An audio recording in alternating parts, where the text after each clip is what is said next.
A graça e a paz do nosso Senhor Jesus Cristo. Vamos iniciar a escola dominical nesta manhã. Vamos iniciar com uma oração. Meu Deus, Pai eterno, obrigado, Senhor, por estarmos aqui nesta manhã, Deus, para levar a todos os nossos ouvintes, a Tua igreja, a lição de número 7, ó Deus. Essa lição que é um grande despertamento espiritual para todos nós. Te peço, Senhor, a sabedoria dos altos céus, te peço a orientação para que eu possa transmitir, Senhor, esta lição e todos os nossos ouvintes possam, Senhor, entender como a Tua palavra é e o que ela fala aos nossos corações. Pedimos que Tu nos fortaleça cada dia espiritualmente e nos oriente, Senhor, em tudo que formos fazer aqui nesta manhã. Em nome de Jesus. Amém. Vamos cantar o hino de número 105 do Novo Cântico.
Vamos fazer a leitura do texto básico da lição, que está em Isaías capítulo 53, de 1 a 12. Diz a palavra do Senhor: quem creu em nossa pregação, e a quem foi revelado o braço do Senhor, porque foi subindo como renovo perante ele, e como raiz de uma terra seca, não tinha aparência nem formosura. Olhamo-no, mas nenhuma beleza havia que nos agradasse. era desprezado e o mais rejeitado entre todos os homens, homem de dores e que sabe o que é padecer. E como um de quem os homens escondem o rosto, era desprezado e dele não fizemos caso. Certamente ele tomou sobre si as nossas enfermidades e as nossas dores levou sobre si, e nós o reputávamos por aflito, ferido de Deus e oprimido. Mas ele foi traspassado pelos nossas transgressões e moído pelas nossas iniquidades. O castigo que nos traz paz estava sobre ele, e pelas suas pisaduras fomos sarados. Todos nós andávamos desgarrados como ovelhas, cada um se desviava pelo caminho, mas o Senhor fez cair sobre ele a iniquidade de todos nós. Ele foi oprimido e humilhado, mas não abriu a boca. Como cordeiro foi levado ao matadouro, e como ovelha muda perante os seus tosqueadores, ele não abriu a boca. O juízo opressor foi arrebatado, e de sua linhagem, quem dele cogitou? Porquanto foi cortado da terra dos viventes, por causa da transgressão do meu povo, foi ele ferido. Designaram-lhe a sepultura como os perversos, mas com o rico esteve na sua morte, posto que nunca fez injustiça, e nem dolo algum se achou na sua boca. Todavia o Senhor agradou moê-lo, fazendo-o enfermar, quando der ele a sua alma como oferta pelos pecados, verá a sua posteridade e prolongará os seus dias, e a vontade do Senhor prosperará nas suas mãos. Ele virá o fruto do penoso trabalho de sua alma e ficará satisfeito. Meu servo, o justo, com seu conhecimento justificará a muitos, porque a iniquidade deles levará sobre si. Por isso eu lhe darei muitos com a sua parte, e com os pecadores repartirá ele o despojo, porquanto derramou a sua alma na morte. Foi contado com os transgressores, contudo levou sobre si o pecado de muitos, e pelos transgressores intercedeu. Que o Senhor aplique aos nossos corações a porção lida da sua palavra. Amém. Meus irmãos, a nossa lição de hoje tem como tema o eleito, o escolhido de Deus, o Filho amado, a sua obra em nosso favor. E conforme o próprio texto que acabamos de ler, fala a respeito deste escolhido. Quando estudamos a história, rapidamente deparamos com datação de algo, de evento marcado, tão importante na história da humanidade. Por exemplo, AC ou DC. Este sistema foi desenvolvido no século VI por um monge chamado Dionísio. Aos poucos, isso foi se expandindo por toda a Europa. Aonde havia uma igreja católica, as pessoas usavam este método de escrever, mostrando o nascimento de Jesus Cristo. Mais tarde, no século XVIII, isto chegou à Ásia. E depois, no mundo globalizado, sendo cristãos ou não, isso ficou impregnado por todas as partes. O nascimento de Jesus Cristo foi um acontecimento muito importante na história da humanidade. Por razões óbvias, os judeus não se referem antes ou depois de Cristo, porque eles ainda dizem que o Messias não veio. E jamais houve outro calendário no mundo que unificasse os povos do mundo inteiro. Podemos concluir, irmãos, que o nascimento de Jesus Cristo foi muito importante para toda a humanidade. Jesus é infinitamente mais valoroso do que o tributo cronológico. Ele é o centro da graça de Deus aos pecadores. A nossa lição, ela está dividida em 2 subtemas. O primeiro é o Filho de Deus. A vida de Jesus transcende ao calendário que referencia o mundialmente. O evangelista João deixa bem claro que Jesus já existia antes do nascimento, antes da criação do mundo, antes que o homem existisse. Esta afirmação está em João, capítulo 1, de 1 a 2, o verso 15, João 8, 58 e João 12, 41. E permanecerá pelos séculos dos séculos, e assim é o seu governo sobre todo o mundo. Então, os Hebreus, capítulo 1, verso 8 a 12, fala justamente desta permanência. 1 João, 1 Pedro 4, 11, e também Pedro fala a respeito deste assunto. Jesus recebeu o título de o Filho de Deus, o Filho do Homem, ou às vezes só o Filho. Esses títulos estão e aparecem mais de 60 vezes no Novo Testamento.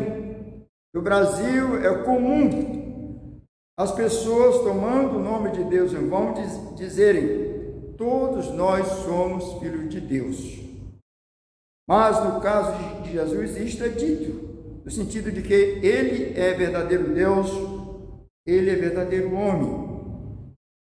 Nós encontramos aí a divindade e a humanidade por inseparavelmente unidas em uma só pessoa. João capítulo 1, verso 3, Romanos 9, 5, Tito 2, 13 e Hebreus 1, 8 fala justamente a respeito deste assunto. O nascimento de Jesus foi um acontecimento extraordinário na humanidade. O Criador nascendo no ventre de uma mulher, vivendo em carne humana e habitando entre nós. João 1, 3 a 14, Romanos 8, 3, Filipenses 2, 6 e 7. Seu ministério aqui na terra foi muito curto, porém, com grandes realizações de milagres, ensinamentos e a manifestação clara da graça de Deus, do seu poder entre todos os homens. Isso é muito importante entendermos que o nascimento de Jesus trouxe todas essas coisas e ele veio com esta grande missão. O Novo Testamento revela que a divindade subsiste em 3 pessoas, numa relação de glória, de amor e comunhão eterna. Antes que houvesse o mundo, o Pai fez uma aliança com o Filho, na qual ele foi comissionado a vir ao mundo, nascer de mulher e tornar-se carne e habitar entre nós, ser o nosso mediador entre o homem e Deus Pai. Padecer e levar sobre si os nossos pecados, diz a Escritura. Morrer a morte de cruz, pagando assim todos os nossos pecados, reconciliando-nos com o Pai e nos salvando da condenação eterna. Lucas 22, 29, João 6, 29 e João 7, 4 a 6. São textos que falam justamente a respeito desta obra maravilhosa de Jesus, da sua missão. A obra redentora da graça iniciou muito antes que qualquer criatura existisse, antes que houvesse o tempo em qualquer sentido. Isaías 42, 1 fala a respeito disso. Jesus, em Mateus 12, 18, também fala a respeito deste assunto. Por isso, podemos dizer que Jesus é o eleito de Deus. E João disse: porque Deus amou o mundo de tal maneira que deu seu Filho unigênito, para que todo o que nele crê não pereça, mas tenha a vida eterna. Veja que coisa maravilhosa é a obra de Jesus, o que ele fez aqui na terra. A sua missão foi tão belíssima para que todos nós tenhamos a certeza de vida eterna, isto é, todos aqueles que crê verdadeiramente no Senhor. O segundo subtema desta lição é o substituto dos pecadores.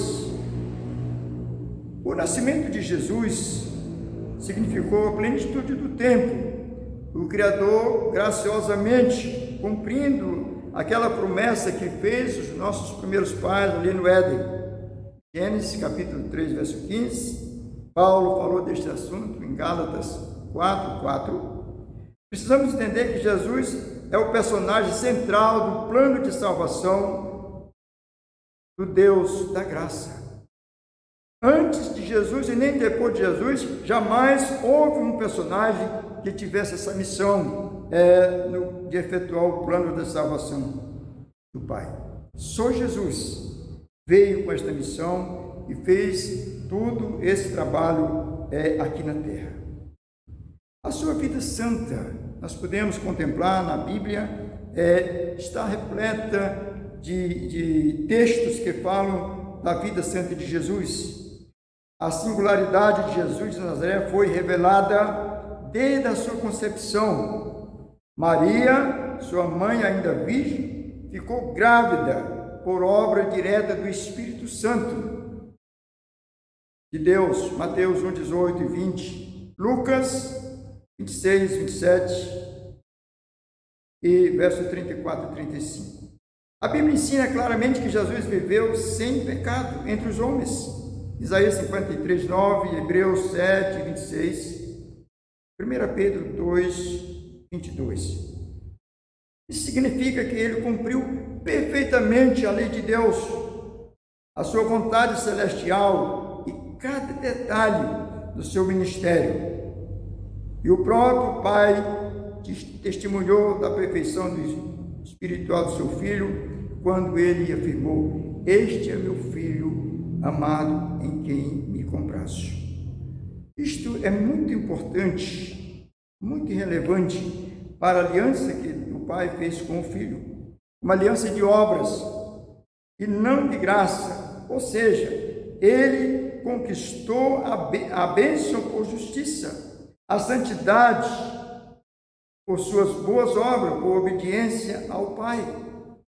Paulo falou a respeito desse assunto em Romanos 5, 18 e 19. A letra A, a sua morte maldita.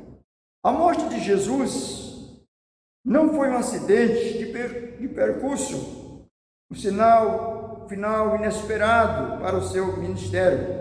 Pelo contrário, diversas vezes ele advertiu seus discípulos que foram de forma direta acerca da sua morte. Todos eles estavam instruídos o que ia acontecer com Jesus. Tinham todas as informações a respeito deste assunto. Marcos escreveu a respeito disso, Marcos capítulo 8, 31 e 32, capítulo 9, 31, capítulo 10, 33 e 34. Ele tinha certeza de que essa era exatamente o seu objetivo aqui neste mundo. A morte de cruz, na época do Império Romano, era vista como os judeus como uma forma de maldição.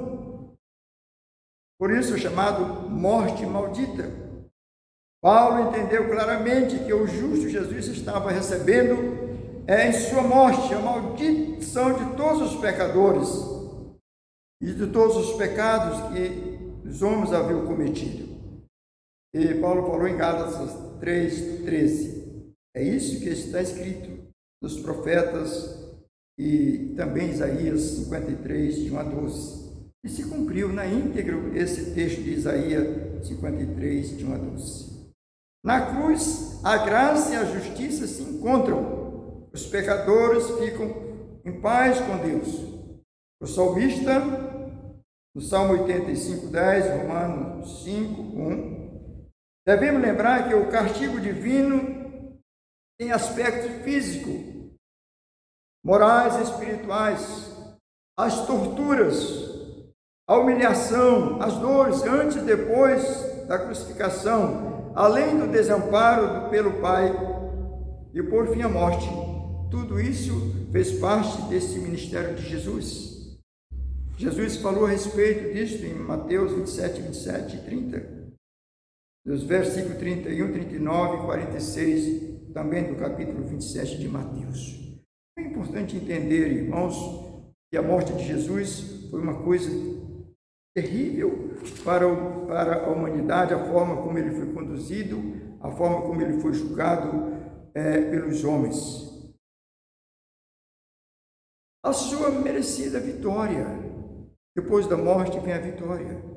Jesus, o Filho de Deus, se fez o homem, habitou entre nós para ser o nosso substituto, vivendo uma vida de justiça, obediência ao Pai, em nosso lugar. Na cruz recebeu a nossa penalidade devido aos nossos pecados. Pela graça de Deus, também em nosso favor, ele venceu. Morreu e no terceiro dia, diz a palavra, ele ressuscitou dentre os mortos.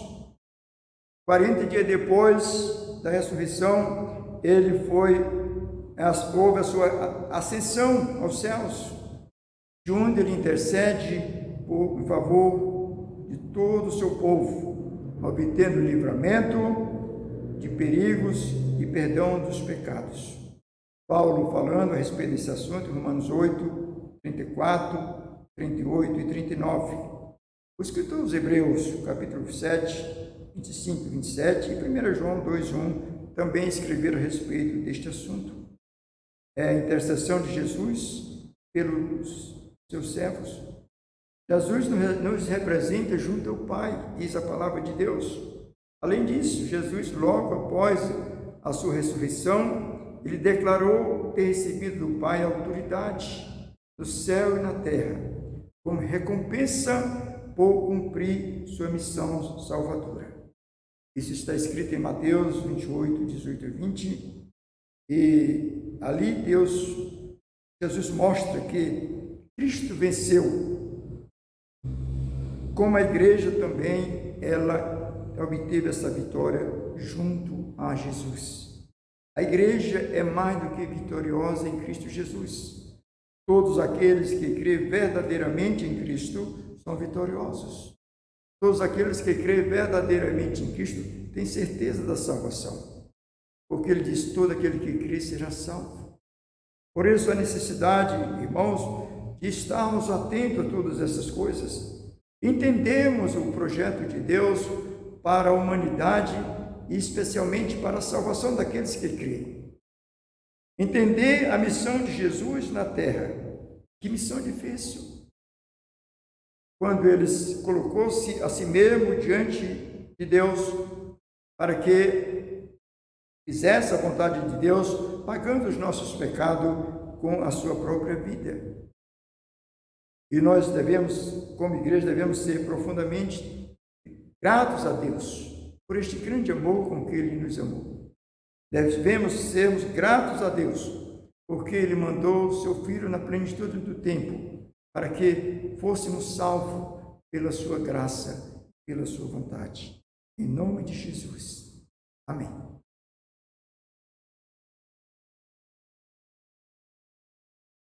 Irmão, vamos nesse instante cantar o hino 129 do Novo Cântico.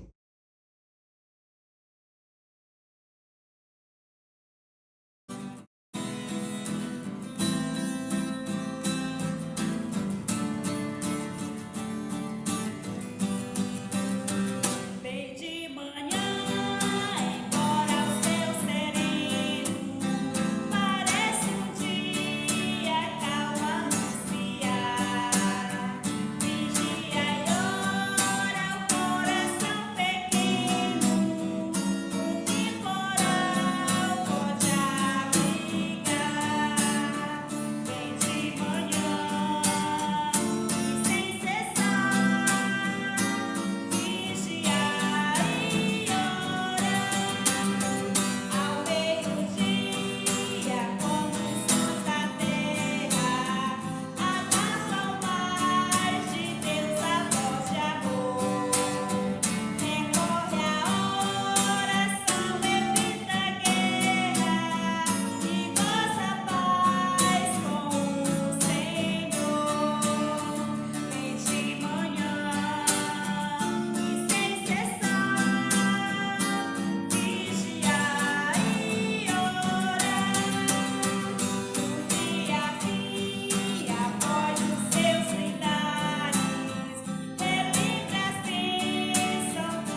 Vamos orar ao Senhor, encerrando a escola dominical nesta manhã. E que esta escola dominical, essa lição tenha trazido ao seu coração um grande despertamento espiritual e uma vida de gratidão a Deus pela envio de seu Filho para pagar o preço dos nossos pecados. Senhor Deus, nós te agradecemos mais uma vez por esta manhã aqui no teu templo, Senhor, onde estamos estudando a tua palavra e transmitindo esta palavra a todos aqueles que estão nos ouvindo, Senhor. Senhor, que perdoe nossos pecados, nossas fraquezas, e nos dirija cada dia, Senhor, nesta caminhada conforme a tua vontade. Que possamos todos os dias, Senhor, estarmos diante de ti, fazendo aquilo que tua palavra tem nos ordenado. Peço a Deus pela tua igreja, de uma maneira geral, para que ela neste dia, Senhor, dia do Senhor, ela esteja em oração, para aqueles que estão enfermos, para aqueles que estão em uma UTI, ó Deus, para aqueles que estão no estado gravíssimo, Senhor, da sua saúde, para que, sendo a tua vontade, ó Deus, estas pessoas possam ser restabelecidas em sua saúde, voltar ao convívio familiar, voltar ao convívio da igreja, Deus. Senhor, conduz-nos conforme a tua vontade. Não sabemos de nada, mas tu sabes todas as coisas. Sabemos que todo o poder emana de ti, Senhor, que tu és um Deus de misericórdia, Deus de amor e de bondade, que tu és um Deus que ouve as nossas orações. Te pedimos que nesta manhã todas as orações que estarão sendo feitas nesse instante possam chegar, Senhor, aos teus ouvidos. Cremos verdadeiramente em ti, ó Deus, em nome e por amor de Jesus. Amém.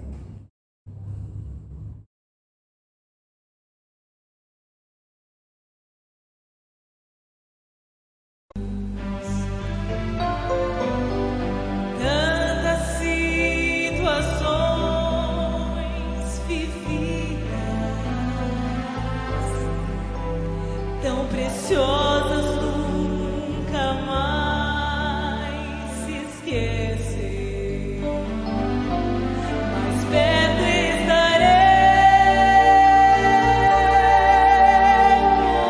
sempre,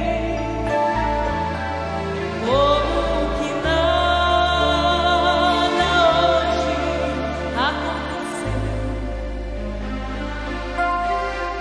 pois o amor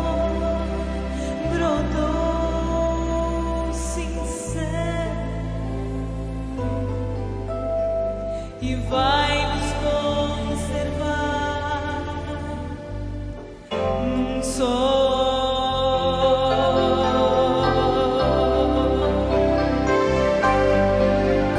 Ser amigos é pra sempre, como eterno é nosso Deus. Como amigos nós iremos até breve. Não adeus, eu